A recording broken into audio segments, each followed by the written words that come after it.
किसी भी अक्यूज के घर को किसी भी बात पे किसी पे भी इल्जाम लगा के घर तोड़ देते थे। अब सुप्रीम कोर्ट ने दिशा निर्देश पास किया है।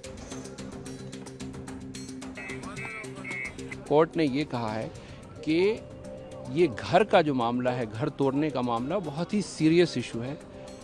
किसी इंसान का घर जो होता है वो एक सिर्फ एक्यूज्ड का घर नहीं होता, वो पूरी फैमिली का घर होता है। बुलडोजर एक्शन का मामला आए दिन चर्चा में रहता है। इसके खिलाफ याचिका दायर की गई थी, जिस पर फैसला सुनाते हुए सुप्रीम कोर्ट ने लोगों के घर गिराए जाने को असंवैधानिक बताया है। इसके साथ ही सुप्रीम कोर्ट ने दिशा निर्देश जारी किए हैं, जिसमें अधिकारियों की जवाबदेही तय की गई है। इसके साथ ही सर्वोच्च न्यायालय ने कहा है कि बुलडोजर एक्शन लेने से पहले अधिकारियों को एक प्रक्रिया से गुजरना होगा। वकीलों ने दिशा निर्देशों को लेकर पूरी जानकारी दी है, सुनिए। बुलडोजर इनजस्टिस था। आपने किसी भी अक्यूज के घर को किसी भी बात पे किसी पे भी इल्जाम लगा के घर तोड़ देते थे। अब सुप्रीम कोर्ट ने दिशा निर्देश पास किया है कि आपको नोटिस देना पड़ेगा, कम से कम 15 दिन का वक्त देना पड़ेगा। जो कंपाउंडेबल है प्रॉपर्टी का पार्ट, उसे कंपाउंड किया जाएगा। और अधिकारियों पे एक जिम्मेदारी डाल दी गई कि अगर कोई अधिकारी गलती कर रहा है, कानून तोड़ रहा है इससे रिलेटेड, तो उनकी पर्सनल जिम्मेदारी होगी। अगर उन्होंने कोई प्रॉपर्टी डिमोलिश की है, इलीगली डिमोलिश की है, तो उसको रेस्टिट्यूट करने की। ये अपने आप में एक बहुत बड़ा प्रावधान बना दिया है कोर्ट ने, क्योंकि अधिकारी भी अब एक बार सोचेंगे, जब उनकी खुद की जिम्मेदारी, उनके खुद के जेब से पैसा जाएगा, जब किसी गरीब मजलूम या किसी माइनॉरिटी का या किसी का घर जब तोड़ देते थे, तो वो उस पर ज्यादा सोचते नहीं थे। सर, सुप्रीम कोर्ट ने कार्रवाई में भेदभाव की भी बात कही कि कुछ का घर तोड़ दिया जाता है, कुछ के घरों को छोड़ दिया जाता है। इस पर क्या सुप्रीम कोर्ट ने साफ तौर पर कहा? सुप्रीम कोर्ट ने साफ कहा कि अगर एक जगह घर है वहां पे और आपने एक ही लाइन में घर, आपने बस एक घर पकड़ा, उसको तोड़ दिया, तो ये दिखाता है कि एक भेदभाव है।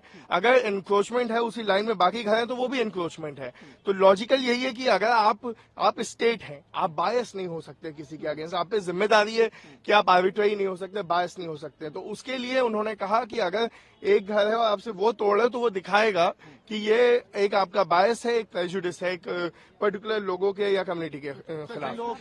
ये मामला 2022 से कोर्ट में था कि इलीगल तरीके से अथॉरिटीज़ बुलडोज़र का इस्तेमाल करके लोगों के घरों को गिरा देती हैं।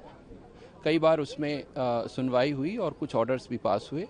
आज उस पर फाइनल जजमेंट आया और फाइनल जजमेंट में कोर्ट ने ये कहा है कि ये घर का जो मामला है, घर तोड़ने का मामला बहुत ही सीरियस इशू है। किसी इंसान का घर जो होता है वो एक सिर्फ एक्यूज्ड का घर नहीं होता, वो पूरी फैमिली का घर होता है। और पूरी फैमिली के एस्पिरेशंस एंड होप उस घर से जुड़े होते हैं, उसके फ्यूचर उससे जुड़े होते हैं। तो इस तरह से अगर अथॉरिटीज़ घर को तोड़ती है तो बिल्कुल गलत है और इल्लीगल है। एक बात ये कही। दूसरी बात ये कही कि अगर घर किसी ने गलत तरीके से बनाया है तो उसको देखना पड़ेगा अलग अलग एंगल से। उसमें एक बात तो ये होगी कि क्या वो पूरा घर इल्लीगल है या उसका कुछ पोर्शन इल्लीगल है, या फिर उसको कंपाउंडिंग किया जा सकता है या नहीं किया जा सकता है। ये सब देखने के बाद उस पर एक अप्रोप्रिएट ऑर्डर पास किया जाएगा, फिर वो कलेक्टर को भेजा जाएगा। कलेक्टर उसमें वो एक नोडल ऑफिसर अपॉइंट करेगा, फिर उस नोडल ऑफिसर के सामने उसकी सुनवाई होगी और सुनवाई होने के बाद जब फाइनल फैसला आएगा उसको वेबसाइट पोर्टल पे अपलोड किया जाएगा और उस फाइनल फैसले के बाद 15 दिन का वक्त दिया जाएगा जिस इंसान का घर तोड़ना है।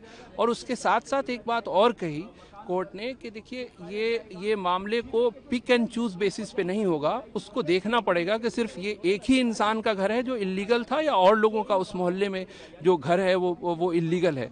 तो इन सब कंसिडरेशन को देखने के बाद ऑर्डर पास किया जाएगा, 15 दिन का वक्त दिया जाएगा ताकि वो अगर फाइनली उसको तोड़ना ही है तो वो अपील कर सके या घर को खाली कर सके।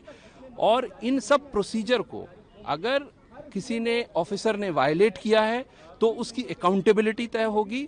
हो सकता है उसको पर्सनली हर्जाना देना पड़े और घर को रीबिल्ड करने में उस पैसे की रिकवरी उसके पर्सनल पॉकेट से किया जाए।